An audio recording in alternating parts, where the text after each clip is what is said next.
Welcome to the Boneyard with Steve Robertson. As always, I am your good friend and host, Steve Robertson. Here on the Monday edition of the Yard. Man, it feels so good to win, doesn't it?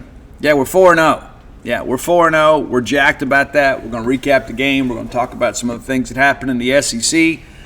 Before we get too deep in the reads, Chris Lowe has announced and kind of confirmed some things that we had learned over the weekend. We were holding them for tonight's release of the SEC schedule for the next few years, but Mississippi State's permanent opponents for this next period, get them to be reevaluated every few years. Alabama, Ole Miss, Vanderbilt. Those will be annual opponents for the next 4 years, and we do want to cite Chris Lowe for breaking that publicly, right? It's not about what you know, it's about what you report. Chris gets it out there first, so that's something to be considered, right? And, of course, Vanderbilt doing a really good job under the new regime up there. So, we'll see how things work out. But you knew Ole Miss would be one of them. Alabama, of course, a team that we've played almost as much as anybody. I don't think anybody's played Alabama more than us. But all that understood, that's what you can prepare. And then tonight, the full release will be out there, the full SEC schedule for the next 4 years. You can begin to kind of make your plans and have an opportunity, of course, to kind of dream a little bit. I'm one of these people, too. Like, even before I was doing team coverage for Gene's Page, I was a recruiting guy for many, many years. But before I started doing team coverage, one of the things that I wanted to do is go to every SEC stadium. And so if you were one of those people that had that as a bit of a bucket list to go cheer for the Bulldogs in every SEC venue, you can begin to kind of make some plans. I think that's a cool thing. I think it's a great thing to pack the car and go make some memories with the kids. I know that the games that my dad brought me and my brother to are games that are very special to me. We didn't get to go as often as many of you do. But the reality of it is when mom and dad take the time to go make sure you have a great experience as a family, those are very, very timeless memories. And so I would encourage you, take full advantage of this new schedule, knowing for the next 4 years where we're going to be, and say, hey, we're going to knock this one off this year, and that year we're going to do this and that and the other. I think it's a wonderful thing. There are many of you that share that same quest, and of course I've done it, but I would encourage you to do it too. And be sure and take plenty of pictures. Because as they begin to age out and you become an empty nester, those pictures of all those great Mississippi State sporting events you were able to attend with your kids are going to be very valuable to you. Yeah, don't just put them on your Instagram. There are some things out there that are worthy of a frame. Yeah, it's true. And plus you never know when the internet's just going to go belly up. You never know. You never know. That's one of the things. I've got all these physical copies of CDs. I'll still be able to listen to music. You guys will be buying it from me. But all that understood, excited to know these things, excited to have things, excited to do things.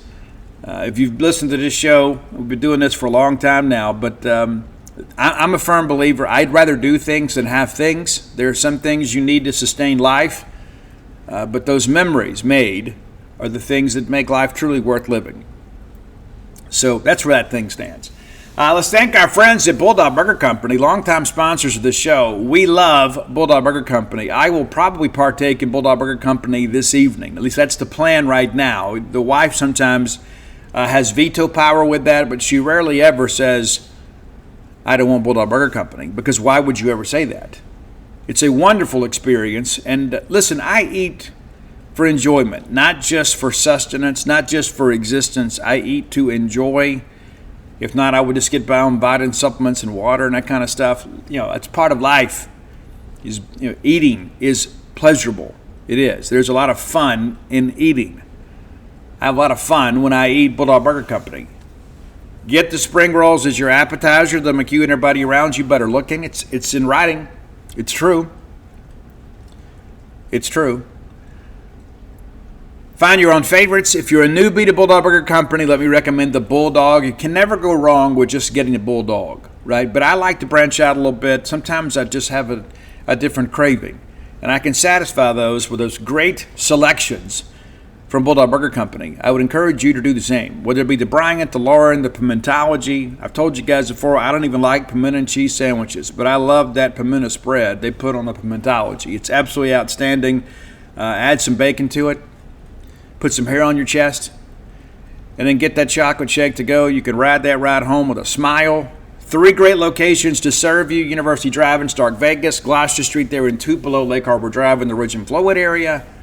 Bulldog Burger Company, the place where people go to meet. M-E-A-T. Okay, let's jump right into this Alcorn State, this Northern Illinois game. The game pretty much went as we expected. I think if you go back and listen to last week's shows, not that you would need to do that because you guys have great memories, it went pretty much to script. We knew it would be a tussle maybe for a half or so, but State would ultimately cover. All of those things proved to be true. We knew that they were somewhat pedestrian in the passing game. They were. We knew they were a run-first offense. We did a pretty good job with that, saved some runs early in this ball game. But at the end of the day, the Bulldogs are 4-0, and they have covered the spread in all 4 games. As some people say, good teams win, great teams cover. I'm not ready to say we're great, but I think we're better than a lot of people expected us to be. And along those lines, for you wagering folks, anybody that bet the under on State's win total has already lost their money. It was 3.5. Yeah, that half always gets you. 3.5. That's how little confidence that the odds makers had in this Bulldog team. 4 games in, we're 4-0. Now, before we get into our game recap, we've made some progress, but we have to keep going. We can't go 0-8 back-to-back years in the SEC and then claim that we've made progress, period. You say, but Steve, you won 2 games last year. Yeah, with an injury-ravaged roster.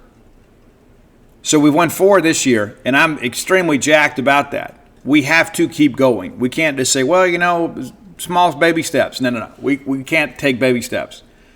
We got to go win some ball games, and now we've positioned ourselves in a really good spot to get into maybe a Tennessee bowl game, right? You got 8 games left. You got to get 2 at a minimum. I'm not happy with just going to Liberty Bowl. And I got friends that work with Liberty Bowl. Love to see them, clearly. That understood, I like my bowl game Sunday. I do. But this year, I would be happy to make a bowl game. But I'm not going to sit here and concede any games. With 8 games to go, and clearly we are a better team than we were last year. So let's just go ahead and acknowledge that fact. Yes, we've made progress, but there is still plenty of work to do. Okay, an anomaly. We don't get the ball first. Northern Illinois wins the toss, elects to keep it. And, in hindsight, I think I like this strategy if I'm Northern Illinois. I'm the underdog. Mississippi State has an explosive offense. I think I want to go out there and dictate terms. And maybe I've scripted some things out based on some defensive looks. And I think maybe I'm going to get an early lead. Well, that's exactly what happened. They start at their 25. Siobhan right up the middle for 3. And then there's a false start, and that makes it 2nd and 12. I'm thinking, okay, all right, here we go. But no. They give it to Telly Johnson, who is the more explosive back. He's off the right side for 32. Zachary Tillman had a chance to make a play here. We fit the gap, but we just can't quite get there. And then Johnson runs through and fights through a couple tackles. Nick Mitchell eventually runs him down. Pretty physical tackle there. But it's a gain of 32 yards across midfield to our 45. 1st and 10 now. In plus territory, it's complete to Jalen Poe for about 8 yards. Isaac Smith on the stop brings up a manageable 2nd and 2. They get it out to their top receiver, Diari Rogers, for 13. And they're just kind of methodically going down here with the controlled passing game. They're running enough to keep the linebackers in conflict. They got some play action, rollout stuff. Everybody has that hollow concept. They used it. Brings up a 1st and 10. They go to Siobhan Wright here for 4. And on 2nd and 6, quarterback gets loose. I thought he got a favorable spot. I thought the linesman on the North Illinois side had some trouble spotting the football. In the end, it probably didn't matter a whole lot, especially in a game you win by 4 touchdowns. But on this particular play, it should have been a 3rd and short, I thought, but they give him the 1st down. 1st and 10, Shot incomplete. And on 2nd and 10, they get it out to Telly Johnson, and he can't make the stop. They just kind of swing it out there to him. Throws a little bit behind him, but he'll tell you he should have made the catch. Then on 3rd and 10, it's complete to Siobhan Wright, and he just gets 2 yards. Just kind of a check down there. We forced a field goal attempt, and from 30 yards, Danny Vukovic is good. So now it's a 3-0 ball game. And you're like, okay, listen, it's not going to take us long. We're going to get this thing going. And we worried a little bit, and maybe worry is the wrong word. Maybe just we had some concern about the quality of their rush defense because of those first 2 ball games. I kind of said as much, that is this small sample size of rush defense a product of Northern Illinois' ability to stop the run, or if they just play 2 teams that don't run it much or can't run it much. And I think we kind of saw that that was really more the case. Chapin gets flushed here. We're going to take a shot early, and he comes out, and they have a 3 safety look. They have a safety over the slot. They have 2 high safeties, and they're manning up on the outside. So it's basically a dime package. And so they're determined we're not going to throw it deep. And I got some friends in my group text. It's like, I don't understand. Let's just take a shot. That's stupid. That's going to be a pick. It's not Madden. Okay, you don't go Hail Mary every play and throw it up and let your guy go make a play. So they were determined that they were going to drop and run some 3-man front and dare us to run the football because they apparently thought they could get off blocks and make stops.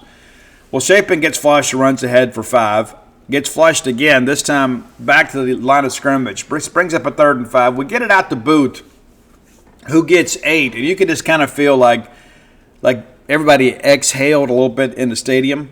We go back to Booth at the middle for 2, which makes it 2nd and 8. We get it out to Thompson here for 11. And that's the thing, too, with his speed. Those little comeback routes are going to be there all the time because people are going to be so bound to determine. We'd rather kind of play cloud with him and make him catch it underneath because we know we can't run with him. So that pass is going to be there pretty much all year just because of the respect. 1st and 10 now, across midfield at their 49, Chapin off the left side for 3. And on 2nd and 7, we get it to Thompson for just 2 this time, makes it a 3rd and 5, and then Chapin flushes and goes for 4, brings up a 4th and 1. You got to go for it. You do, especially when you've got number 24 in your backfield, and we give it to Fluff. I thought the spot was short. We still get it. Again, that same linesman, I mean, I'm up top. I'm not watching it from field level. But right out of the gate, it just felt like he was short on the spot. We clearly got it. But nevertheless, 1st and 10, back to Fluff for 1.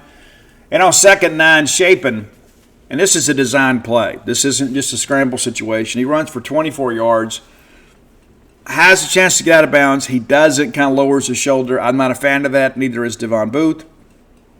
And Blake said himself, I got to get out of bounds there. 1st and 10 from their 14. Up the middle with Fluff for 4, and then we bring Brennan Thompson on the end around for 10 yards. Needed 2 blocks out there. He got them both. He splits them into the end zone. Of course, Kyle Ferry is good on the conversion. It is 7-3, and you think, okay, we're off to the races here. We are off to the races. And their touchback. They go Telly Johnson, who gets 3, makes it 2nd and 7. Then they get it out to Gary Givens III, who gets 19 yards on the play. Across midfield now, or right approaching midfield, 1st and 10, it's Telly Johnson up the middle to make it a 2nd and 7. Jalen Poden gets off the right side. Really good job by the Bulldogs stringing this thing out. You could tell from the beginning, State was not going to let them get the corner. Ends up being a 3-yard loss. So it's 3rd and 10. They take a shot down the field. Diego Brumfield on the pressure there. Ball incomplete. Then a nice punt from Danny Vukovic. 47 yards to the State 6. Anthony Evans gets a nice return here. There were actually 2 blocking the backs. The first one we got away with. The second one we didn't. And so now all of a sudden, we're setting up shop at the 4-yard line. And those are the kinds of things, those are the things that get you beat. And these are the things that give other teams hope. Not great. Not great. Not great. All right, this drive, obviously, ends up being a 3-and-out for us. We take a shot, and it's not there. I want to say this was the drop to Thompson. I think that's right. 2nd and 10, the fluff for 7 makes it 3rd and 3, and then we try to get it out to Seydoux. It's broken up. So we got a punt, and then we have a special teams penalty, a delay of the game. All right, you're already having a punt from the 11. Now it's the 6. So you make it even more difficult on yourself. And it's a 21-yard shanker out at the state 27. This is the game within the game. This is the things that get you beat. It ends up being a 2-play drive. The final play of the first quarter, they give it to Siobhan Wright, who runs off the left side for 3. And that runs out the quarter. And so we start the second quarter with Northern Illinois knocking at the door because of a couple of special teams miscues. I guess in many respects you can say 3. 3 special teams miscues. You get the block in the back, and it was dealer's choice. You get the delay of game, and then you get a bad punt. So that sequence, not a good one for the Bulldogs special teams. That's inexcusable. Cannot happen. You can almost live with 1. You don't want to, but you certainly can't live with 3 of those miscues in such quick succession. And it directly leads to points. The very first play of the second quarter, Josh Holt lays it up there, and we had bad eyes there. I think it was Brylan Lanier. We get caught looking in the backfield.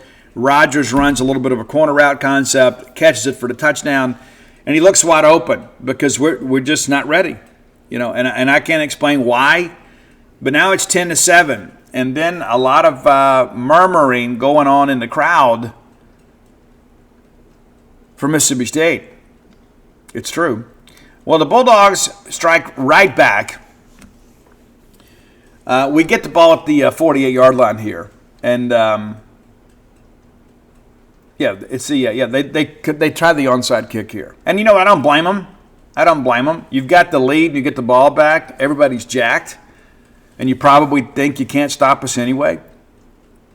Kind of a Madden-esque quality strategy, but we take over at their 48. Booth off the left side for 3, back to Booth for 3, which makes it 3rd and 4, and then he gets 7 right up the middle. They flag us for illegal formation. And here's one thing that I would say. I think illegal formation should be a pre-snap penalty. I don't think the play should continue. Just go ahead and throw it, like a false start. That's my feeling. Because why are we wasting time? If the play's not going to count, unless it is a defensive turnover, what's the point in making the play? Just go ahead and flag it, mark it off, and let's go. To me, it's a delay of the game. It's not much, but it's 1. Now it's 3rd and 9. We get it out to Evans for 4, which makes it 4th and 5. You know what? We're going to go again. And why not? We get it out to Evans for 9 yards. That moves the sticks. It's now 1st and 10 at their 34. We take a shot, and then they're flagged for PI, and it was an obvious PI. I don't think there was any question about it. Now it's 1st and 10 at the 19. We give it to X Gayton, who now appears to be the 3rd back. Jeff Levy kind of confirmed that. Johnny Daniels didn't even dress for this ball game. So I'm assuming maybe he's going to redshirt and transfer somewhere else. That's just my assumption. But Xavier Gayton, nice run here. Off the left side for 12, makes it 1st and goal. We're incomplete to Fluff. They get a little pressure in our face there. And on 2nd and 7, Shapen takes off and gets 6 down to the 1-yard line. And then we get it out to Seydoux. And immediately some people around me, we need to review that. Why do we want to review that? We scored. Why do we always have to assume we got lucky? We didn't. He catches it at the goal line. The goal line is the end zone. He doesn't have to get into the back of the end zone. He didn't have to take it to the field goal. He just has to break the plane. He does. Extra point is good. State now leads 14-10. And that's going to be it, right? From there on, it's just kind of about what State's going to do and what the margin's going to be. But we needed a Bulldog defense to get some stops for us. They do. The subsequent drive begins at their 35. And again, this is special teams miscue. We talked about that in the last time we had to kick, we screwed it up, right? Other than Kyle Ferry, who's been outstanding. Marlon Hawk's been really good for us. absolutely consistent. I'm not in any way picking on him. It just kind of stands out because of the fact it's a tight game and we've had these other special teams miscues. We kick the ball out of bounds, give it to them at their 35. However, defense makes it stand up. It's a 3-and-out. They run up the middle for a loss, and, Nick Mitchell and Dre Bledsoe really playing well there. 2nd and 11. They get it out to Rodgers for 4. And again, we're rallying into football. Brian Lanier and Isaac Smith absolutely blow this thing up. Lanier had to come out. I think it was a little friendly fire there. 3rd and 7, they decided to run off the left side for 2 and then ultimately punt. Danny Vukovic, 47 yards on the punt to the State 13. Now here's a chance to really get some separation in this ball game. Didn't work out quite well for us, but we give it to Evans on the end around. He gets 17 yards, so you're out to the 30, and you're already thinking at the very least we ought to be able to flip the field here. Not much happens the rest of this drive. Booth up the middle for 5, and then that makes it 2nd 5. We're incomplete on a shot down to Mose. We just overshot him. On 3rd and 5, we're incomplete to Sam West. And then we end up punting. But Ethan Pulliam with a 50-yard punt pins him inside the 20. And the Bulldog defense here gives a little bit of ground here, but not too much. But Illinois does a good job of at least getting their defense a little bit of a break here. Ends up being nearly a 7-minute drive on 9 plays. Holst off the left side for 11. Moves it out to their 26. And then Siobhan Wright off the left for 8. And they're working left here like they found something. Tully Johnson then off the left for 5. Makes it 1st and 10 at their 39. Back up the middle for just a gain of 1. Jerron Manning, Tyler Lockhart on the stop there. 2nd and 9. Holst off the left side for 2. 3rd and 7. And it's complete for 15 yards. And we get beat on this play. We just did. Simple. Their pass concept work. We didn't pick it up. They end up burning time out here. Across midfield now, 1st and 10 at the State 43.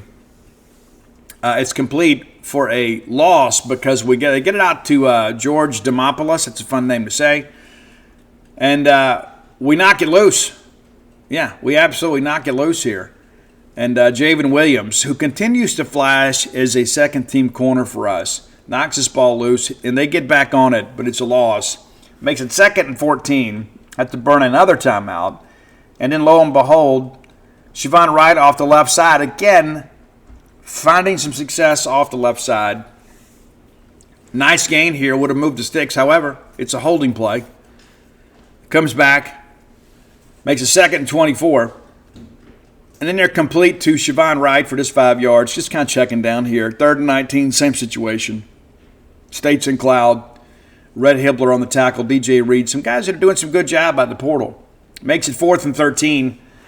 The punt's away, and State blocks it. Navi Sanders on the block there. And then we get called for a personal foul for blocking out of bounds. So rather than have the ball at our 41, we have it at their 26. So here again, special teams kind of hurting us, right? We make a big play, and then we shoot ourselves in the foot. So we would have had the opportunity to have the ball across midfield with just 1 first down. However, we kind of put ourselves in a bad spot. So, again, we can't accept in victory what we would not accept in defeat. Way too many penalties on special teams. Way too many. All right, State takes over at our 26. Fluff up the middle for 5, makes it 2nd 5. Then we're incomplete. Again, trying to get it out to Mosley. 3rd and 5. Shapen gets flush, runs for 1 yard, and then it's 4th and 4. We end up getting the punt off. Ethan Pulliam, 51 yards, again inside the 20. Flipping the field there, and then they run out the clock, and that's your half. Bulldogs lead 14-10, but the Bulldogs leave some low-hanging fruit, and of course some special teams miscues kind of affected the ball game. Second half recap brought to you by Close with Blair. Blair Chandler is my friend, your friend, our collective friend in the mortgage industry. If you're looking for a home, and maybe you've always thought, you know what, Steve, that's just not for me. Well, maybe it is. And maybe you've just thought to yourself, I'm not going to get my hopes up because it's just not going to happen. I suspect that it could happen under the right circumstances with the right loan originator. Maybe the dream of home ownership has eluded you in the past. It may not have been totally your fault. So let me encourage you, reach out to Blair Chandler, 601-500-2344, 601-500-2344. Save that in your phone as Mortgage Guy. You never know when you may need him. Life has a way of throwing you curveballs. You got to be able to dig in and get a good hack at it. Maybe you get a relationship change, a job change. Maybe something changes within your family. I mean, it's just things that happen. You need to have a resource. So save Blair Chandler's number in your phone. When that happens to you, or when you begin to look for that game day condo, rather than having to go do all of this research to try to find the right loan originator, you already have that part of it covered. I'm doing you a solid right now. Save Blair's number in your phone as Mortgage Guy. You'll be so glad you have that. So whether you're looking for your first home, your next home, or your retirement home, Blair Chandler's the only name to know. 24 years of experience. He can get you to the closing table when so many others can't. Be sure and get more information at closewithblair.com. All right, let's jump into the second half here. Obviously, Bulldogs going to receive.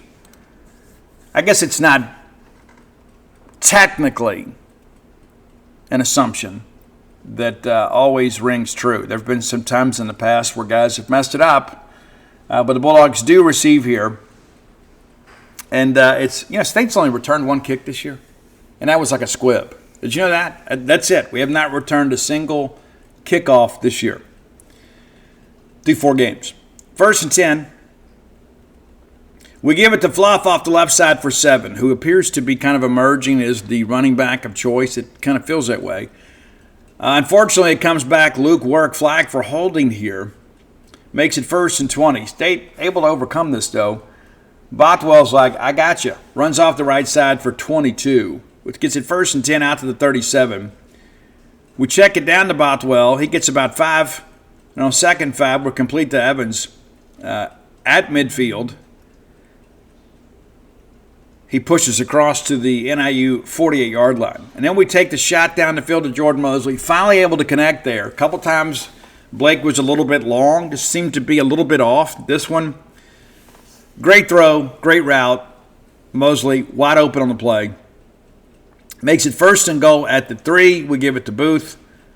He gets 2 down to the goal line. We go right back to him. And on the muddle huddle, right? This part of the tempo package. And he's in for the score. Extra point is good. And now it's 21-10. And you're thinking, you know what? This is it. This is when State kind of begins to put their foot on the gas. And we do.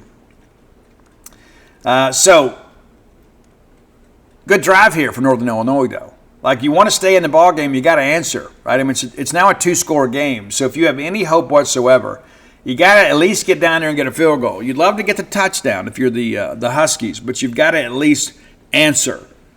Well, they put together a pretty good charge here. 9-play, 55-yard drive. I think you know how it ends. But beginning at their 25, they get it out to Rogers. 24 yards.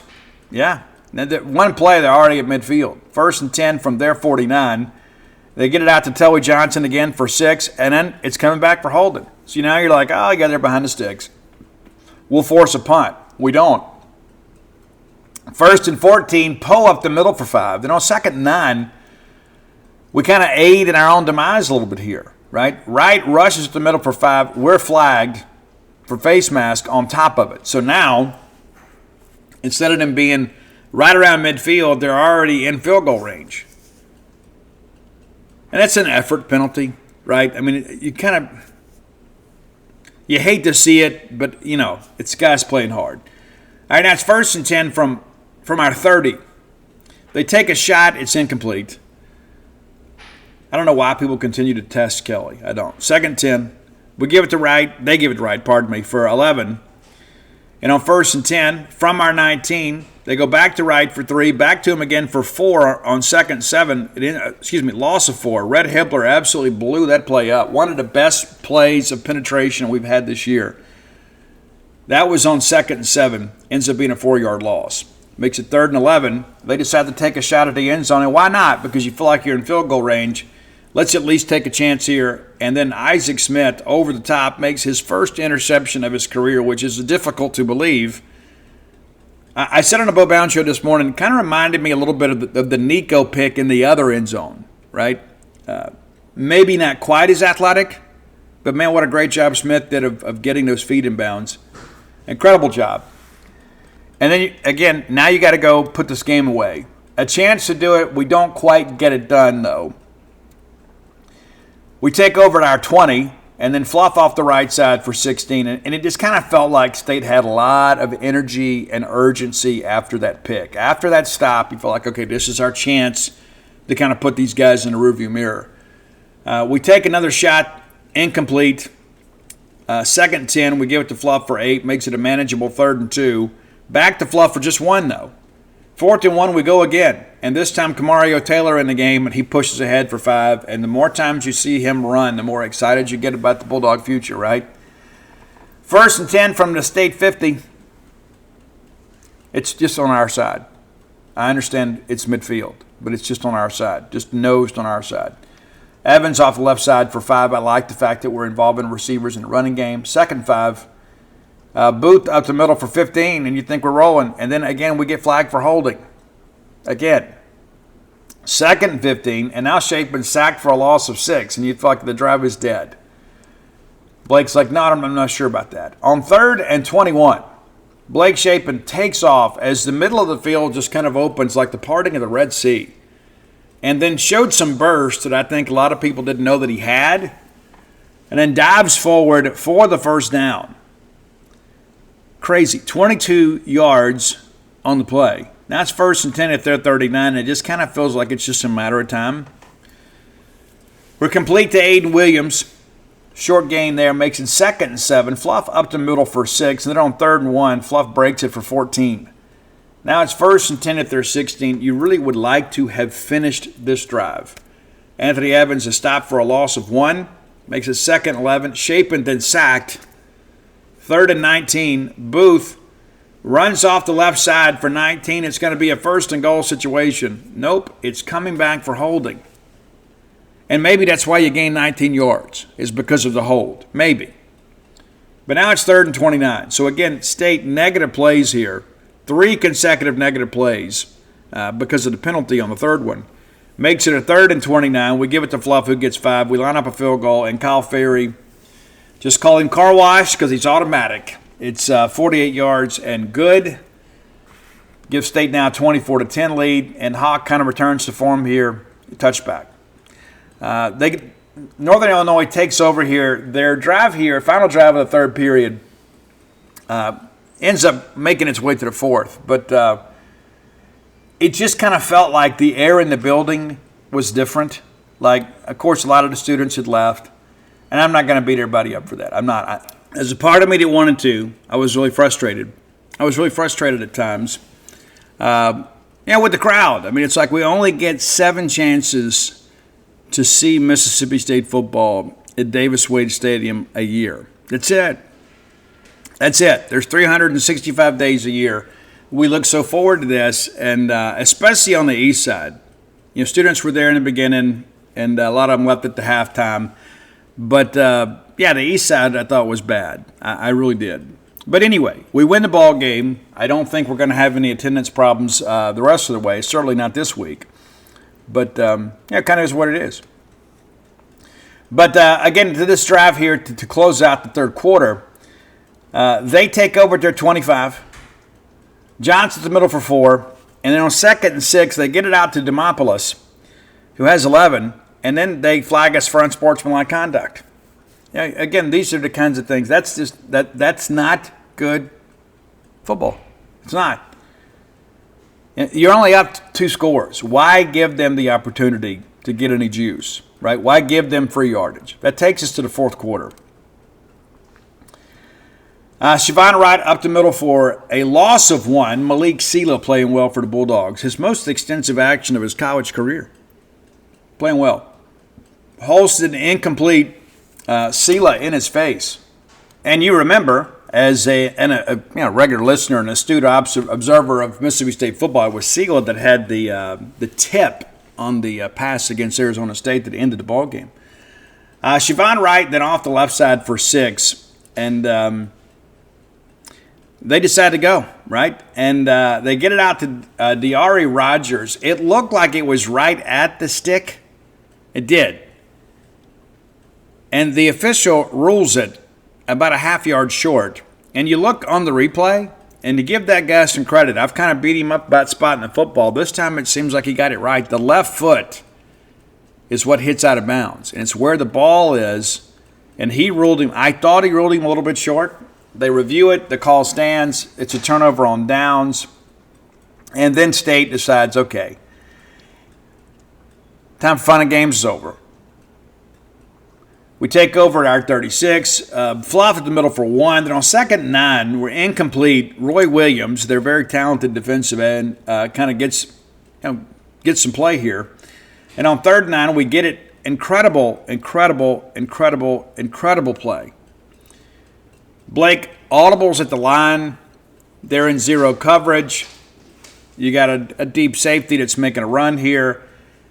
We hang in there, make the big throw, just kind of lay it up, and Anthony Evans just kind of tracks the football about as well as you possibly can. It's complete for 57 yards.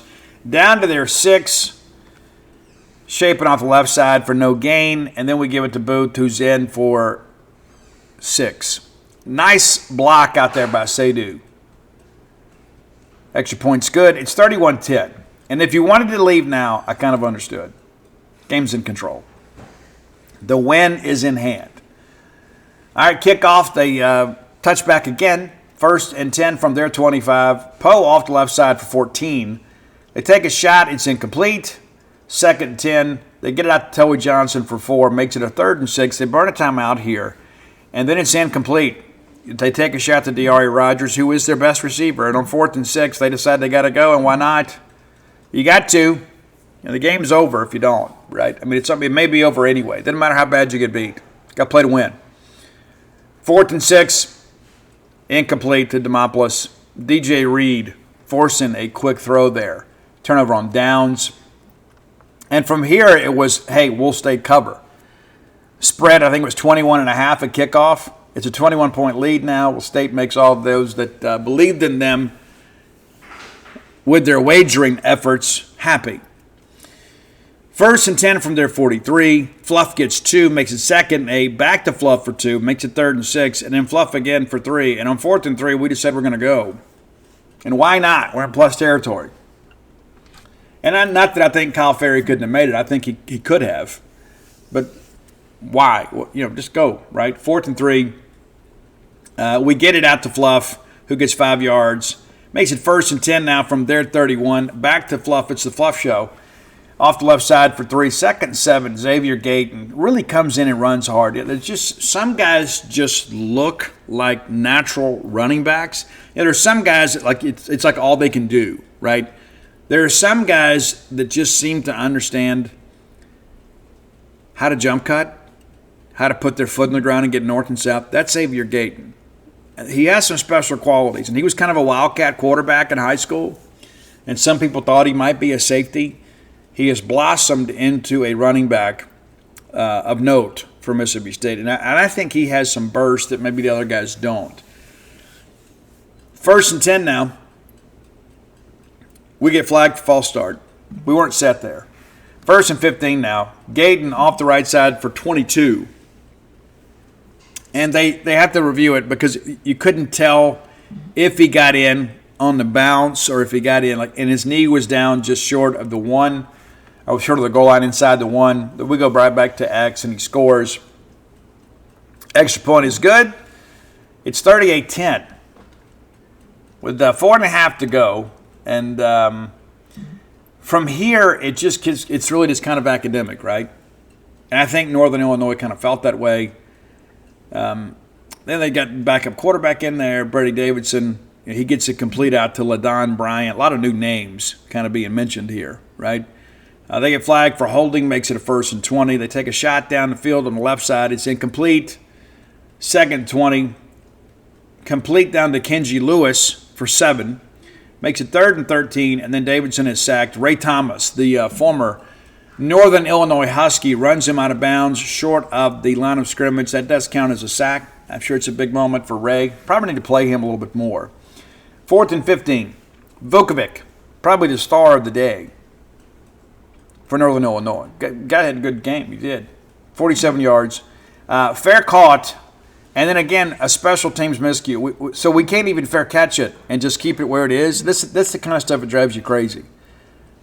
Again, we're holding. 10 yards. We got to clean up special teams. Now, listen, things happen fast on special teams. Our special teams unit outside of Kyle Ferry left some things, and maybe Ethan Pulliam, left some room for improvement, for sure. All right. So, even though the game is academic and things are pretty much in the books, you still want to play. You still want to execute. You do. All right, Kamario Taylor in a quarterback runs off the right side for 9. Seth Davis gets in the game, gets a run for 5, moves the sticks. Now it's 1st and 10. Kamario off the right side for 12.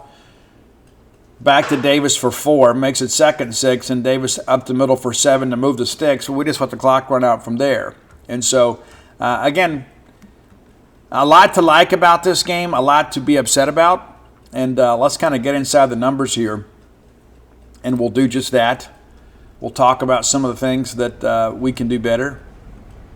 I think if I've illustrated penalties on special teams, got to get better. Holding the offensive line, I know it's part of football. We got to get better there. Bulldogs 23 first downs to 14 for Northern Illinois. 2 of Northern Illinois' first downs come by way of penalty. They ran for a season-low 125 yards. State ran for a season-high 292 yards on 49 attempts. State averaged 6 yards a carry. They averaged 4.6. The problem, they just kept getting behind the sticks. Passing, State threw for 160. They threw for 142. It's kind of part of it, right? And they were daring us to run, and then we proved we could. So State rose up 452 yards of offense. Northern Illinois just 267.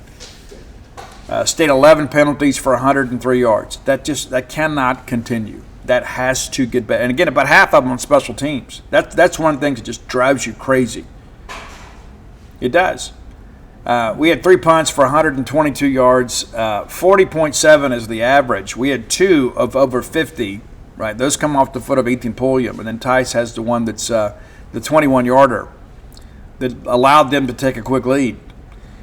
Kickoffs, again, Hawk doing a good job. Just had the one. You had 7 kickoffs, 6 are touchbacks. We had the one go out of bounds. And considering how many times we've kicked off, occasionally that's going to happen. You hate to see it, especially in that particular moment, because we had just taken the lead back. You don't want to give them better field position. We do.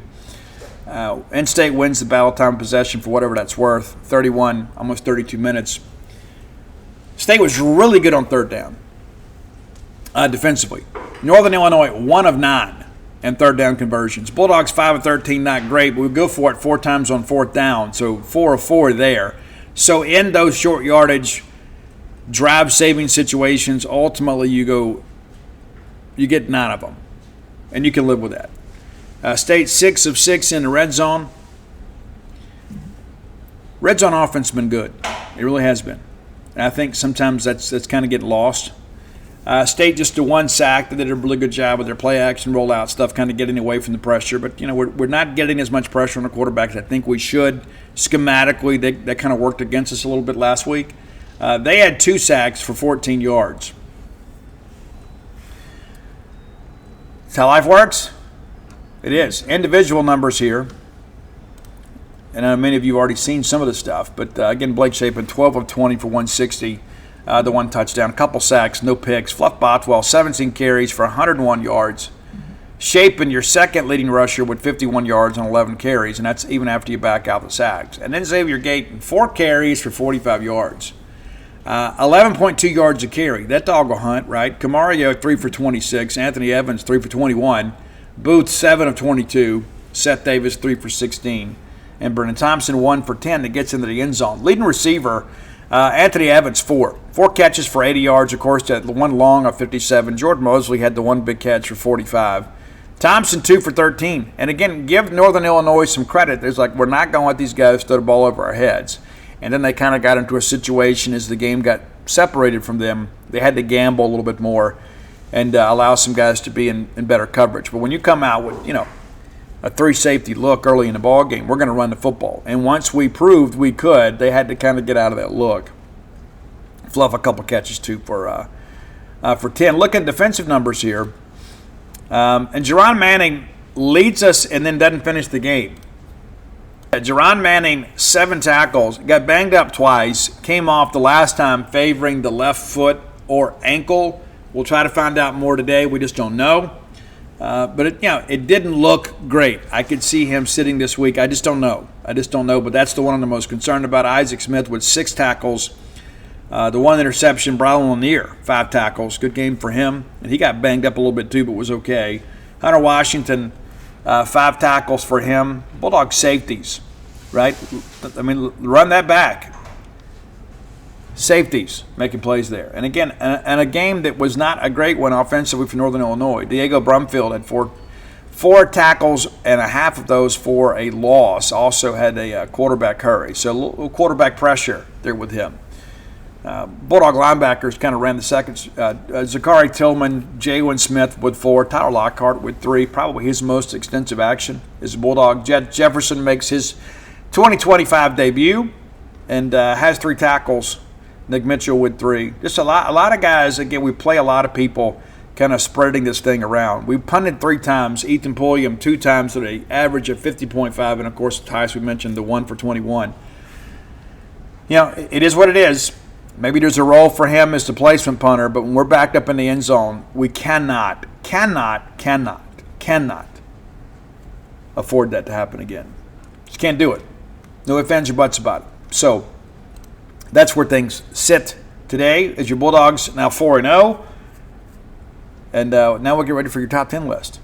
As always, your top 10 list brought to you by Kalido Guitars, Calido Guitars.com, a Mississippi State-owned and operated guitar shop. Based out of Lake Jackson, Texas, you can stop by and see their beautiful showroom the next time you're in the greater Houston area. If you can't make it out there to see them, you can visit them online at Kalido Guitars. You can phone your order in. It doesn't matter if you're looking for a brand new guitar.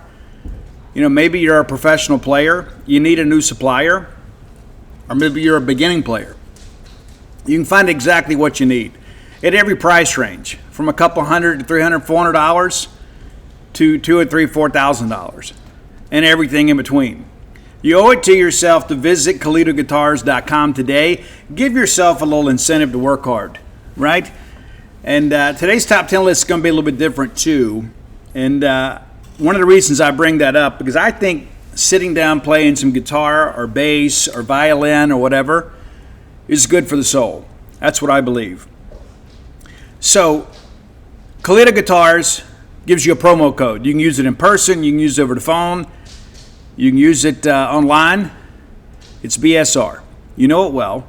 That gets you a 10% discount. That gets you no shipping. That gets you no sales tax unless you live in the great state of Texas, and gets you a 5% donation to the Bulldog Excellence Fund. Kalido Guitars doing what they can to help Mississippi State and help you become a better player. No ifs, ands, or buts about it. So whether you're looking for gig bags, accessories, strings, cables, anything you need guitar-related, you can find at Kalido Guitars. Let's make that a normalized operation, that when you need guitar or stringed instrument supplies, you turn to Kalido Guitars, because Mississippi State benefits when you do. Okay. Had a lot of people that have reached out lately. Last show, of course, talked extensively about some real life stuff. That's an important aspect of life too. And several messages. And a couple people have said, Steve, I love the music stuff, but I love it when you talk about life. And so today's top 10 list is kind of like 10 helpful things that I believe you can do to lead a productive life. I have sponsored several people over the years, I don't sponsor people these days because I don't have time to do a good job. I am an emergency sponsor for a lot of people in the recovery community.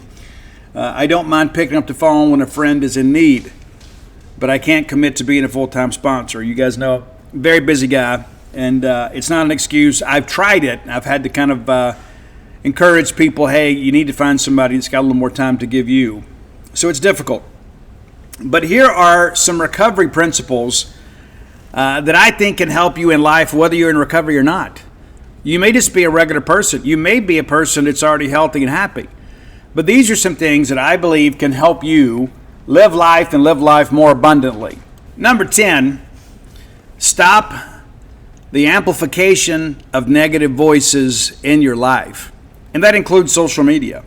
Like, one of the things that I would encourage people to do, because I still believe in the garbage in, garbage out philosophy, right? As a man seeks, so shall he find, right? And so if you're a person that has certain beliefs, your algorithm on social media and your spiritual algorithm in life will bring those things to you to kind of reinforce, because we seek those things out.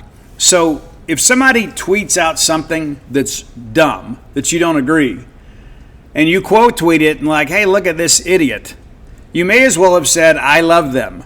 Because even if you're not endorsing the message, you are spreading the message. And that's something, too, that's important in life. I'm not a firm believer in gossip. I've gossiped before. I'm not going to sit here and be a hypocrite. But that's part of it, too. Amplifying negative voices in your life, socially, spiritually, mentally, emotionally. And that can include some negative self-talk. Don't amplify those voices. Number 9, be honest. It's easier said than done. Just be honest. And that's one of the things that I actually worked well for me in the beginning when they said, hey, Steve, it's okay for you to say this. It's okay for you to be honest. And you can be honest without being malicious. But it's important to be honest. It's a huge part of life. And kind of like the whole principle of reflection, the more honest you are with people, the more honest they become with you. It's funny how that works. You tell people exactly where you stand. And I'm not saying we have to have an opinion on every issue. We don't. Social media suggests that we should, but we don't. So be honest. Number 8, eliminate stressors. And if you can't convincingly eliminate them, then limit your time that you have to deal with them. There are some people, perhaps in your family, it's one of the things they teach us, like about powerlessness in recovery. I am powerless over people, places, and things. I'm not powerless over how much time I spend with them, though. That's an important aspect, and that's what long-term recovery teaches you. One of the things I like to do is about a couple times a month, like I just make a list of all the things that are just kind of nicking at me a little bit, and I take care of them. I just kind of commit that. And part of this kind of works with the whole being honest thing. Be a fan of awkward conversations. That's the only way we'll ever clear the air. That's the only way we make any progress in difficult situations. You got to be willing to have the difficult conversation with people. You have to be. Number 7, create. Find a way to do something creative with your life. Maybe it's writing, maybe it's woodworking, maybe it's gardening, but find a way to create. It gives you a sense of purpose and accomplishment. And there are a lot of people who say, Steve, I'm just not the creative type. Yes, you are. There is something you can do creatively that also leads to a sense of productivity. Those things are important. Life is more than just working, paying the bills, and raising kids. There is more to it than that. Make some time for yourself to do something that maybe other people benefit from, but it gives you a sense of purpose and accomplishment. Number 6, avoid labels. Avoid them like the plague. And that's kind of in hindsight of what's happened over the last couple of weeks. People begin to basically parrot labels that other people have determined are appropriate. Every time, like I have friends, right, like you do, thousands of them on Facebook. I don't know most of them. But every day somebody is having some relationship drama. And the word narcissist comes out. Well, and more times than not, people have no clue what that means. And in every relationship, there is fault on both sides, every relationship. May not be as much. There may be a person that is the protagonist and someone that is the antagonist. But one of the things they teach us in recovery is name it, claim it, and let it go. Name the problem, claim your responsibility in it, and then let it go. And it's difficult to do sometimes, but that is a very tried and true truism of recovery. What's the problem? Do I have any fault? What is my fault? Do I owe any amends here? And then let's let the problem go. Let's put it behind us. Number 5, open your mouth. That's one of the most important pieces of advice I could ever give anybody. Open your mouth. Now, some people need to learn to close their mouths. There are some people, again, as we've joked before on the show, there are some people that I have found through their Facebook postings that they were virologists during COVID. They have become experts on Middle Eastern warfare. They know all about internal affairs. They know everything about everything. They've got an opinion about everything. They got a working knowledge of everything. And the truth of the matter is that's a vanity project. Everybody look at me. But when you have something to say of importance, if you feel that you are being discounted or mistreated, it is your obligation to speak up. Either you decide to be a victim or a volunteer. That's as simple as I can make it. Either you speak up and say, hey, this is unacceptable to me. Or number 2, you just continue to take it and then kind of live in sorrow. You got to open your mouth, say exactly what you want. And you'd be amazed, like in relationship-wise, if you just say, hey, I would like to talk to you about something. And I know that sometimes that can be difficult. I get it. Because sometimes you say, I'd rather just kind of suffer in silence and not be alone. That's no way to live, right? But I guarantee you, if you have a loving partner and you speak to them and say, you know what, hey, this is an issue for me. We went to marriage boot camp for our 25-year anniversary. And it was really just kind of a chance to kind of clean out the closet. I learned so much about my wife during that experience, learned a lot about myself too, but I also learned how she viewed me on certain topics and vice versa. And had we not had the dialogue, we would still have those same little hiccups, right? And so open your mouth. One of the things that we're big on is what's your B? Like there's the A, B, and C thing. B is for belief. What's your belief, right?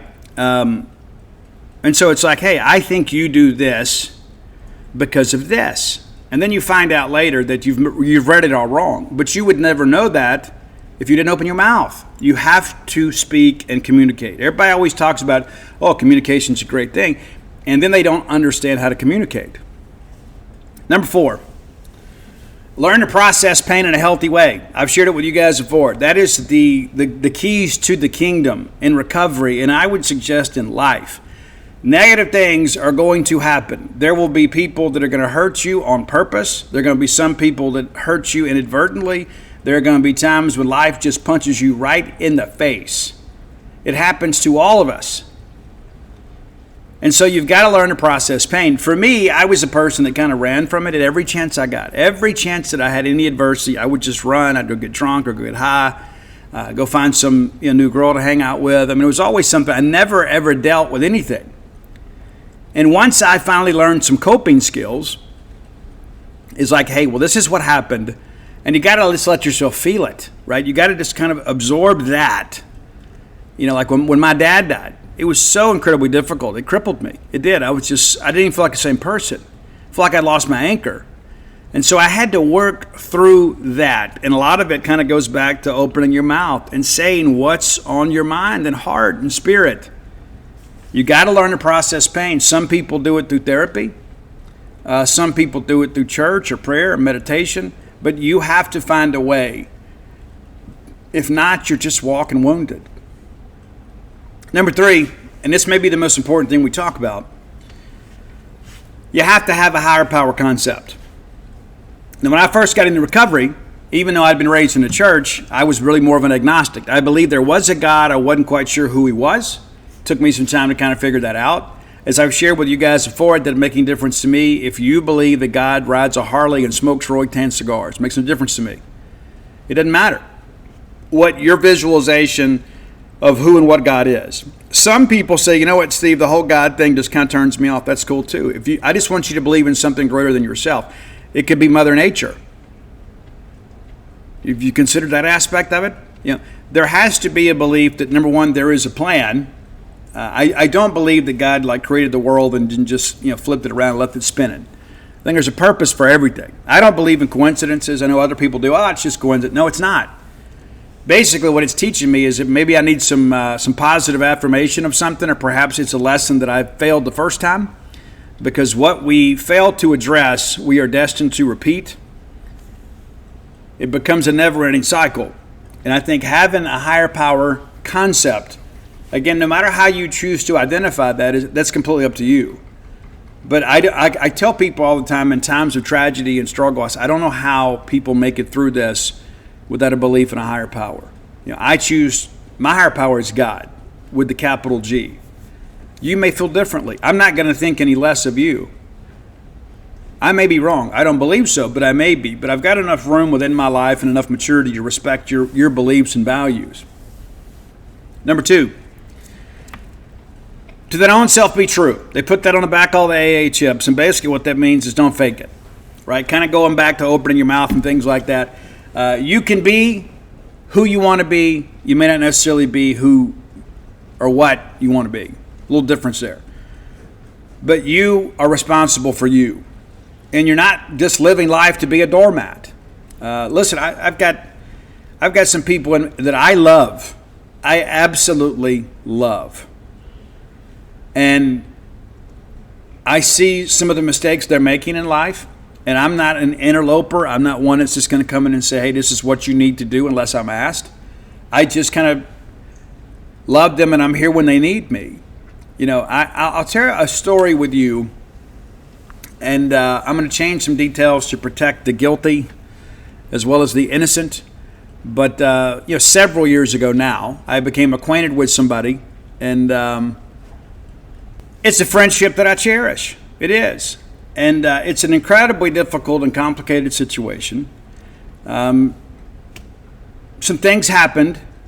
We talk about, there's, two sides to every story in a breakup. But some things happened with her and her significant other. And she was truly a victim in this. And there were some things she could have done better by her own admission. There's some things she could have done better within the relationship. Nobody's needs were getting met. Let's just say it for that. Well, eventually, the decision was made, okay, we're going to part ways. We're going to be done. We're going to start a new life separate of each other. And then her significant other goes to her family days before the divorce is final and says, hey, this is the scenario. We need to stick together for this, this, and this. And so her family convinced her to stay in this abusive relationship. And I eventually had a discussion with her. I hear from her periodically, a couple times a year. Typically when something's wrong, just because everybody needs somebody, right? Everybody needs somebody. It's always been very platonic, don't get me wrong. But the last interaction I had with her, she said, I feel totally alone in the world. And I said, why? She said, because my family convinced me this was the right thing. I can't go and talk to my family about this. I can't go and talk to my significant other about this. I can't talk to my siblings because everybody is convinced that everything is fine and everything is terrible. And I don't feel that I have anywhere to turn. And, she's 20 minutes late getting home from Walmart. All of a sudden it turns to, an inquisition. And it's a difficult thing. And there are a lot of people living under those circumstances, and not just women. There are a lot of people out there that are prisoners more so than partners. And it's a difficult thing to see in real time because you love people and you don't want to interlope. You don't want to be too involved, right? You don't want to be a scenario where you're like, the litmus for change for people. But there were a lot of people out there walking around us, driving next to us in traffic, behind us in line at Walmart, that are carrying burdens that we just simply can't comprehend. And maybe if they spoke to us, if they opened their mouth, we might be able to be of some assistance, even if it's just to listen. But it breaks my heart. It breaks my heart that somebody's given the best years of their life to a relationship that they are no longer invested in, nor do they believe in. That's a sad way to go through life, because everybody else believed it was better for them. No, it was better for her. It was just more convenient for them. And those are the things you've got to begin to ask yourself when people are advising you. What's their agenda here?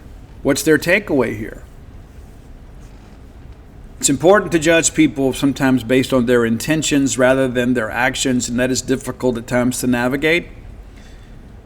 But I think it's pretty safe to say that if the people who really loved her, and I believe they do, the people that really have known her whole life, if they fully understood the prison in which she feels she cannot escape from was a real thing, that they would help. But I believe it is just so incredibly inconvenient for everybody, no one wants to broach the topic. Number one, and it's love, man. It's love. Simple as that. It's love. I am a person that at times it has been very difficult to love. I will admit that. People love me in spite of my issues. And there are some that still love me despite my many personal character defects. But I'm a person it's been very difficult for me to receive love. At times I don't think I deserve it. And maybe some of you feel the same way. And I go back to our protagonist in our previous story. I think that's part of the issue. It's like I am just destined to be second best. And this is perhaps the best that I can get. And so I will make do with what I have. And I don't think that's any way to live. But with love comes understanding and acceptance. And acceptance is not approval. And I think that's one of the most important things that Americans and people the world over need to understand. Just because I accept that things are a certain way, don't mean that I approve of those things. I'm not endorsing that. I'm not giving you a thumbs up, but you know what? I can accept the fact that this is happening. There's a difference there.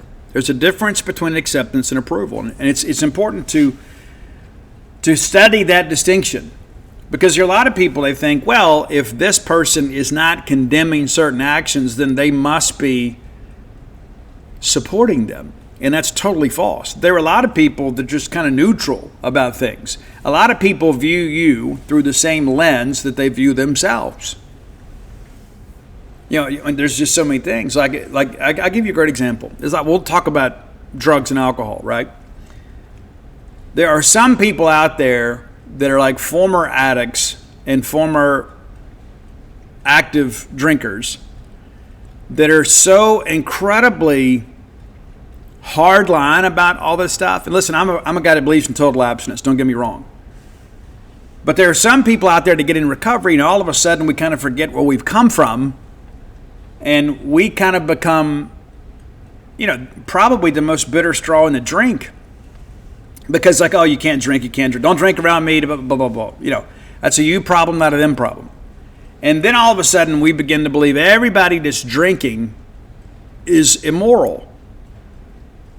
And that's just not true. I mean, they drank in biblical times too. I mean, Jesus Christ himself turned water into wine. And the wine was different. Well, the wine got them drunk back then too. If you continue to read beyond that passage, people got drunk. So no, the wine wasn't different. Matter of fact, it was probably more potent back then. And so I share that with you because it's important. Let's talk about what is and not what as we would have it to be. It's important to understand that. But learning to love people where they are, because sometimes you're going to love people at their lowest point, and that's when they need your love the most. It's easy to love people when they're on top of the mountain. It's easy to tell people, I will do anything for you until they need something, and especially if it's something that requires some real effort. If it's not as simple as, well, I'd always do anything for you. Well, I need some money. Well, I can't give you some money. I'm afraid you're going to spend it on drugs, and that may be true. But either you love people or you don't, and that takes on a lot of different colors in many respects. But there are so many people that I know that do not align with me politically, that do not align with me spiritually, emotionally, I love them just the same. I love them just as much, if not more at times, than those that do. I think that is an important aspect of life, to kind of understand how it all plays out, is to love people. Love them where they are, as they are. Because the thing that I have learned in all these years of recovery and trying to help sober up another drunk or save another addict is if I view them and treat them with condemnation, I have zero chance of ever helping them. If I sit in judgment of them, then they will never, ever come to me and say, hey, I think I need some help. It's true. And so we talk about, biblical principles and things of that nature. And I'd like to remind people that Jesus Christ himself, spent a lot of time with the tax collectors and the thieves and the prostitutes and people of that nature. And why? It's because they needed him. Some of the same people you wouldn't let cut your grass are people that Jesus broke bread with. And so that's the thing that I kind of aspire to those principles, to try to be a person that is known for carrying a big stick but has a really, really soft touch. In times of trouble, we need people that are willing to listen and love us. Because I can tell you, there have been times in my life that I was not very lovable, and I just wanted somebody to listen to me and let me know they cared. So there you go. That's your top 10 list today, a little bit different. If you got ideas for the top 10 list, reach out, let us know. It's not always music. It typically is. But you can hit up Roy Samanti on X at Dogmatic67. That's DAWGMATIC 67. And find me on all forms of social media at Scout Steve R. Okay, let's jump ahead now, kind of look at the weekend in review. Man, the picks were terrible. I tried to go with a bunch of upsets because I really thought that a lot of teams maybe would kind of take their foot off the gas in the fourth quarter. And as a result, you'd have some teams that maybe had some backdoor covers and things like that. So we'll start with, I guess we got to do our sponsor, don't we? Yeah, Campus Bookmart. Yeah, Campus Bookmart, our friends. I will be there signing this weekend from 10 to 1, so you can stop by and see me and my smiling face, and we can talk sports, recovery, music, whatever you want. You need hair care tips, I can help you with that too. But stop by Campus Bookmart. I've already told Susie she will have to behave while I am there. She has declined to do so, so you never know what may happen. If you can't make it to town, visit them at campusbookmart.net. You can also order all my books there. When you're ordering your new merchandise, you can order signed copies of books from there as well. But no matter what you're looking for, whether it be apparel, gift ideas, everything you need to detail out your fan cave, you can find it at campusbookmart.net. And use promo code BSR as your promo code. And that gets you free shipping on all orders over $75. Any order less than $75, absolutely incomplete. Campus Bookmart, your home for Mississippi State merch. All right, LSU kind of got the offense going here. That's been an issue. Big week coming up for them. But LSU 56-10 winners over Southeastern Louisiana. The game was never in question. It was 35-0 at the break. Garrett Nussmeier had a really good game. 25 of 31 for 273 yards and 3 touchdowns. And then they kind of, spread it around a little bit in the second half. Southeastern scores a touchdown and a field goal late.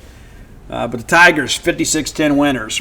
As expected, there's a heat wave in and around Gainesville, Florida, and has nothing to do with the sun. It is the seat of one Billy Napier that is fueling the fire out there. As Miami, number 4 Miami, now 4-0, beats Florida 26-7. It was 13-0 at the break. It got a little interesting there in the third as Florida cut it to a one-score game. It's 13-7 going to the fourth, and it's all Miami the rest of the way, and they win 26-7. Florida now 1-3. 1-3 on the year. And as we have discussed, that schedule, not great. I had some people yesterday that were saying, hey, do you think we'll have a football coach fired before noon today? I said, I don't think so. I think it's a little bit too early. And I think if you look at what UCLA and Virginia Tech have done, I think you got to get 4 weeks into the books. If not, you'll have players just opting out and taking a redshirt year and getting in the portal. We're going to have some of that too. That should go ahead and be prepared for that. Levy was asked about that today, and that's going to happen, but they're going to keep it in-house. But yeah, so Florida, they get an open date this week, and then they host Texas, they go to A&M, and then they host Mississippi State. And so when you start working through that, you're already 1-3, and then you've got 2 top 10 teams in a row. That's a murderer's row at LSU, at Miami, and then Texas A&M. After the Mississippi State game, they get Georgia.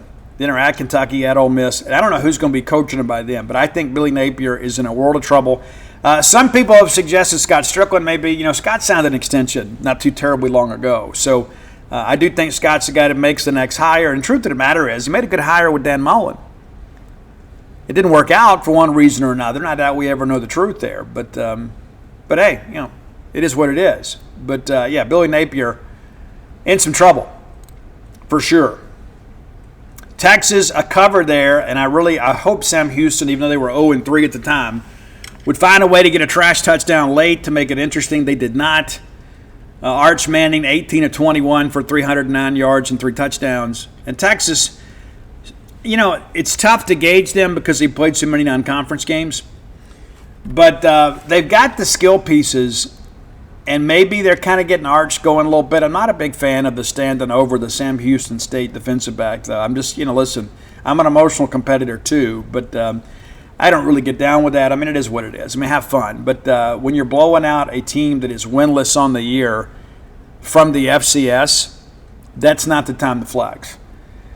But a 3-game winning streak, and of course they get the open date, and then head to Florida. Then it's the Red River Shootout. Then to Kentucky. Then to Mississippi State. So 4 straight games away from Austin in this next stretch here. The month of October is going to be interesting for Texas. Very interesting. Big game, of course, Oklahoma and Auburn. We knew it would be a close one. Auburn loses the game, but Oklahoma picks up you talk about backing into a cover. They sack Jackson Arnold and get a safety.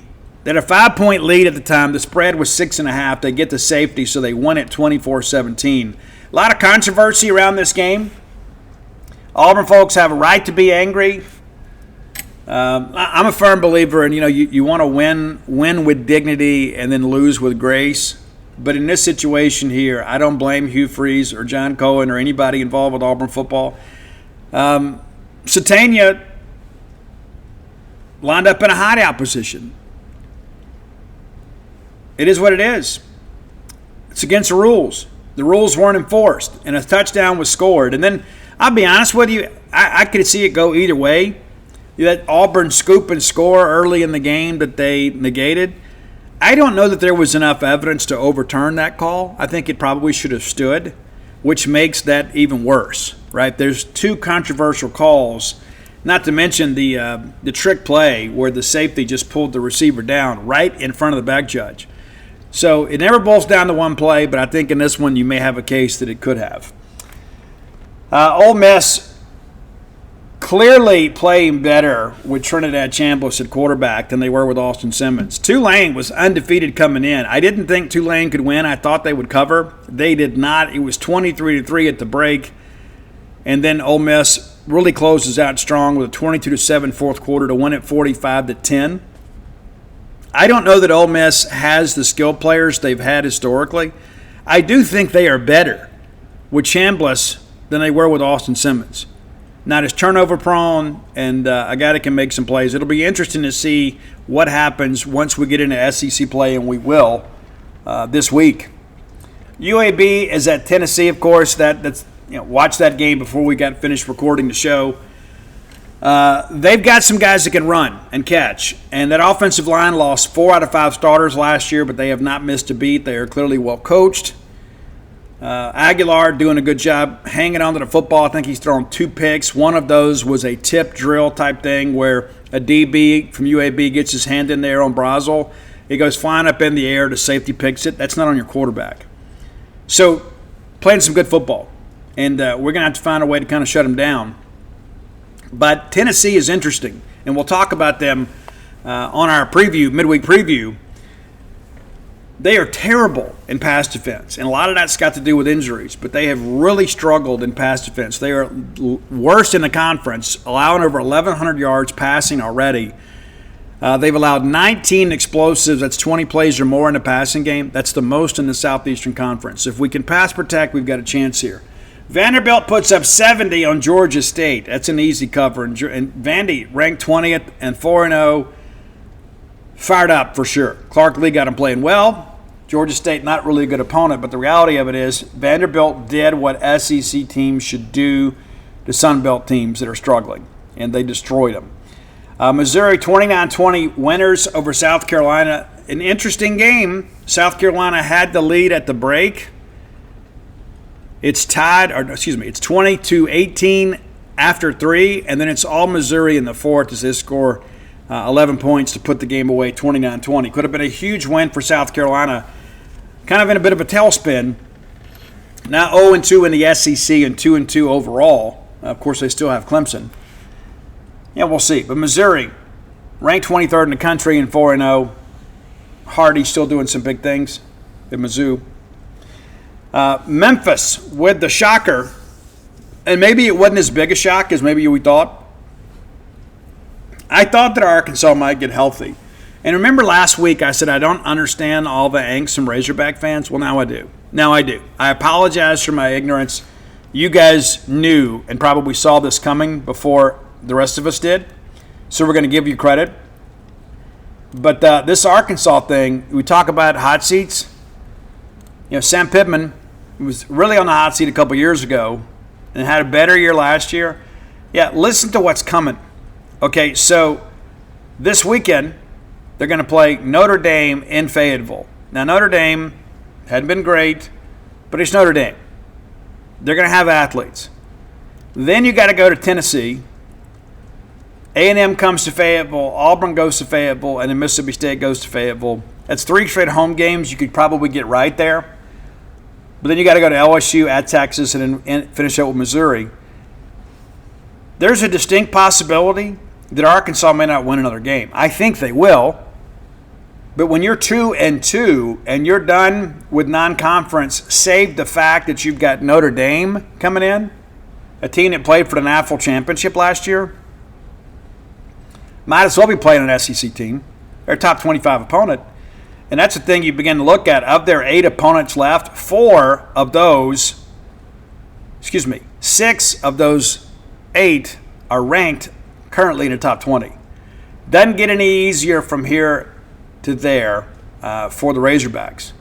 So that's your weekend in review. Let's take a quick peek ahead at this week, and then we'll talk a little baseball before we get out of here.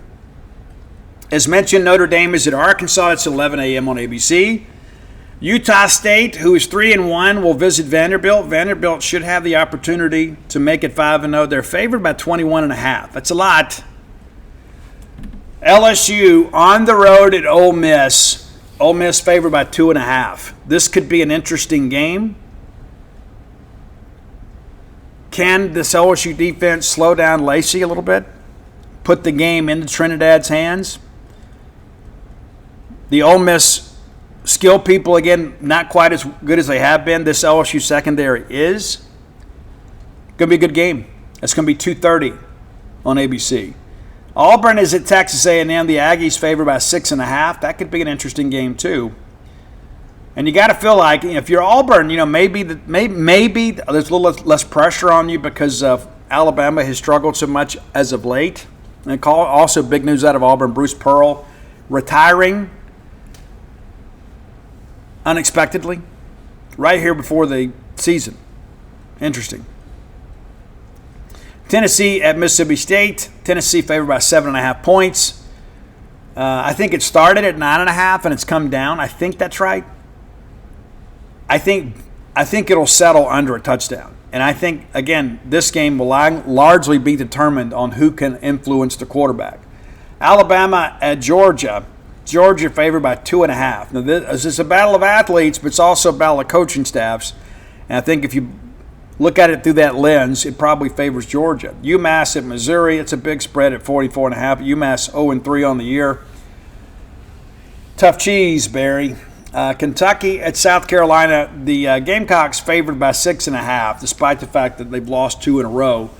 Kentucky, just not much going offensively. That should be an entertaining game. That'll be a night game. So after you get done watching the Bulldogs, you can flip on over and watch that. You can go back and forth between Alabama, Georgia, and South Carolina. So it should be another interesting week in the Southeastern Conference. All right, final segment of the show brought to you by the Stark Vegas Clubhouse. The best place to stay in the Golden Triangle when you're bringing a large group to town, and you should. You've put it off long enough. You've thought about it. You've talked about it. You said, man, wouldn't it be great if we just got everybody together under one roof and just spent some time together? Maybe you spend that time around the ball game weekend. Maybe it's a midweek trip to town to take in the men's or women's basketball games. I don't know your needs. I don't know your schedule, but I do know your destination. It should be the Stark Vegas Clubhouse. The old renovated country club out past the Highlands off 182, just 5 minutes away from the Mississippi State campus. A great place to stay. We've stayed there. We'll do it again. It's wonderful. You get the full-service kitchen, you get the wet bar, you get the back porch area, the fire pit area, 6 bedrooms, 2 bath, plenty of parking. That's an amenity we don't talk about enough, right? When you're getting a large group to town, you need a place for everybody to park their vehicle. No worries at the Stark Vegas Clubhouse.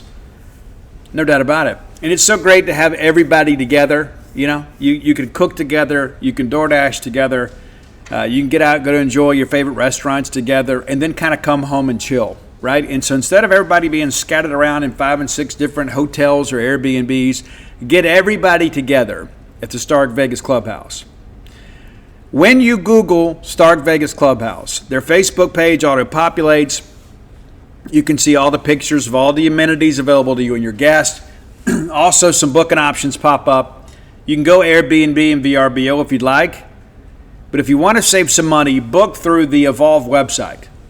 Use promo code BSR10. That's Beautiful Steve Robertson, the number 10, BSR10. Gets you 10% off your stay.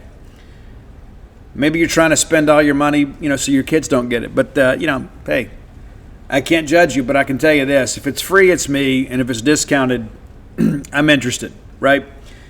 Check it out today to Stark Vegas Clubhouse. Now, we've had a couple baseball scrimmages. We were able to visit on Friday with Coach O'Connor, Coach Kevin McCullen, Justin Parker, pitching coach. We had a handful of players. We had Aiden Teal, Noah Sullivan, Ryan McPherson, Tyler Pitzer. All those stories have already been run over at genespage.com. You can watch video of those events for free. You can read those stories for free. We do about 10 stories a day. We do at least 10 stories every single day, every day of the year over at genespage.com. So you can kind of do the math and figure out that's over 300 stories a month, and we're already 9 months into the year. You can kind of do the math in there too. We're already coming up on 3,000 stories for the year 2025. And again, all the big room stuff, we make it free for you. We want to be your one-stop shop. Whether you're subscribing or not, you should subscribe. But if you're not, you can see all the press conferences for free, post-game, everything we do. We make that stuff free. Now, Brian O'Connor, I thought was very good. His comments about Justin Parker, I thought were outstanding. And that wasn't a planted question. I was just kind of curious to know myself. Because of the fact, it's clear that Virginia had maybe some pitching issues the last couple of years, and maybe O'Connor wasn't completely aligned with the pitching coach at Virginia. He comes here, doesn't bring his guy with him, interviews several people, of course. There was a lot of discussion about Mascara making the move from Wake here. He ultimately gets the job at Duke. And so Justin Parker, a guy that served this university and its program well as an interim coach, got us into the postseason. I can tell you, that last post-game press conference in Tallahassee, asking Parker about, the distraction, of all this talk about O'Connor getting the job, how did that impact? And you could tell he was unhappy about it because he cares about our players. He cares about our program. But O'Connor kind of went on to say, it's like the thing that I've learned in the few months that I've been with Justin Parker is how well he connects with players. And obviously, he's brought some pitchers with him that he has a relationship with, namely Thomas Valenkas. And Parker, obviously, is getting the best out of these guys. Now, on to our scrimmage. I thought we had some receiving issues and some wild pitches. I thought Parker Rhodes looked really good. He's a guy we haven't talked a lot about. He's a guy that turned down some money to come to school. Big-time arm. Running 93 to 95. Got to control it a little bit better. I thought Maluski did some decent things, but I just kind of felt, honestly, and it's the first scrimmage, okay, so we're not going to judge too harshly. But I felt like the battery needs a little work. You'd expect that this time of year. We didn't have a ton of offense. We did put a lot of balls in play. I thought Wires played really good at short. We also found out Ace Reese is going to miss fall baseball. I want to give you guys a little backstory on this too. I shared with you guys a couple times throughout the baseball season that Ace Reese was still kind of nursing that bad foot. It was worse than we kind of let on, which makes what he did last year all the more remarkable. But he fouled the ball off his foot against Texas. And you recall how worried everybody was. Comes back and plays then the next weekend and has one of the most prolific offensive seasons in Mississippi State history. There's a reason people were tampering, right? So the plan was we get through the season, we'll get it taken care of. Well, he ends up making Team USA. You don't want to deny him that opportunity. And so then he goes and sees some specialists really trying to avoid the surgery if he can.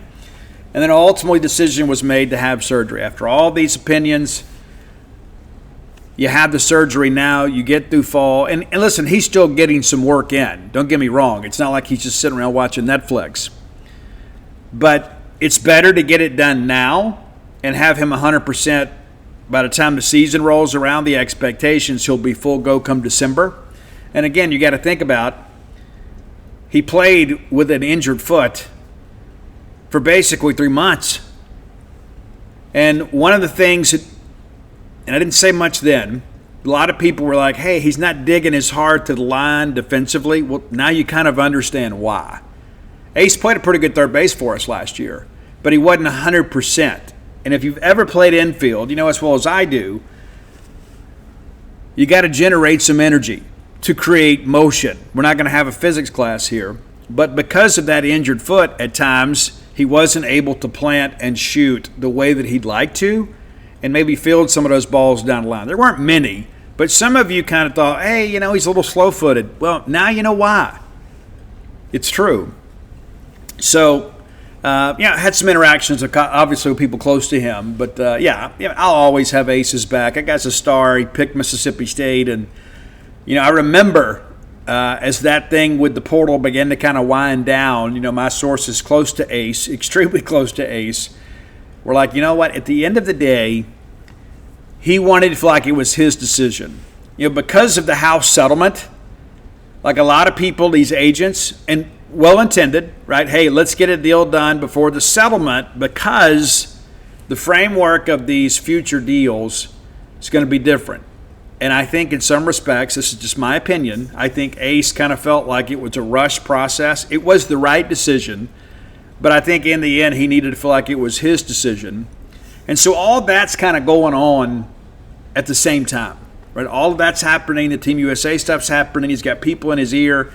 And he's got a foot that needs some treatment. And so Ace is here. Ace is ready to go. Ace will get this foot taken care of, and he'll be ready to go. I mean, it's not anything you need to worry about, right?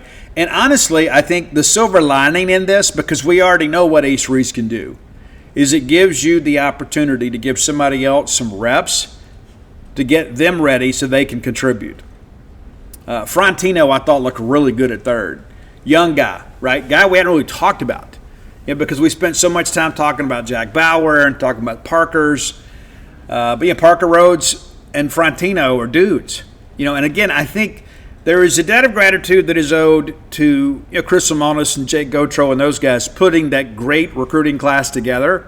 And then for Coach Oak and his staff for keeping that class together. There were a couple of adjustments made. We had a pitcher leave go to Missouri.